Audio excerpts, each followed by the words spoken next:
ధన్యవాదాలు, నమస్కారాలు. కానీ ముఖ్యంగా ఈ విధంగా సేవా సంఘం మన సుబ్బారావు గారు స్థాపించారు.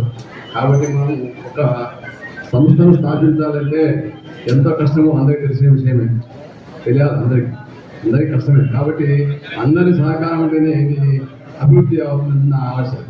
కాబట్టి ముఖ్యంగా చెప్పేదంటే విద్యార్థులకు ఒక సూచన, విద్యార్థులు బాగా చదువుకోవాలి.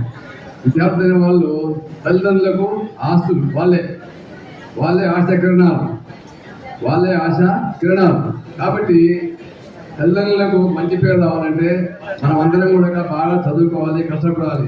మనకు ఒక గోల్ ఉంటుంది ఏదైనా కానీ, ఏమని మనం ఫలానా కావాలి, ఫ్యూచర్లో నేను గొప్పవాడిని కావాలి, నేను బాగా చదువుకోవాలి, నాకు మంచి మార్కులు రావాలి, సంఘంలో నాకు పేరు ప్రతిష్ట రావాలి అనేటువంటి ఒక గోల్ ఉండాలి ప్రతి విద్యార్థికి. అప్పుడే మనము రాణిస్తాం. కాబట్టి మీరు ముఖ్యంగా ఏంటంటే చదువుకోవాలి. ఎందుకంటే మనము చాలా మంది కూడా పేద విద్యార్థులే. కాబట్టి వీళ్ళందరూ కూడా కష్టపడి చదువుకొని ఉన్నతమైన స్థాయిలో ఉన్నప్పుడే మనకు విలువ ఎక్కువ ఉంటుంది.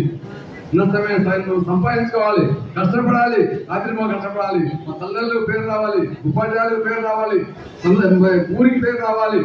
ఇవన్నీ పేరు రావాలని మనం చదువుకోవాలి. అందరికి పేరు రావాలని మనం బాగా చదువుకోవాలి.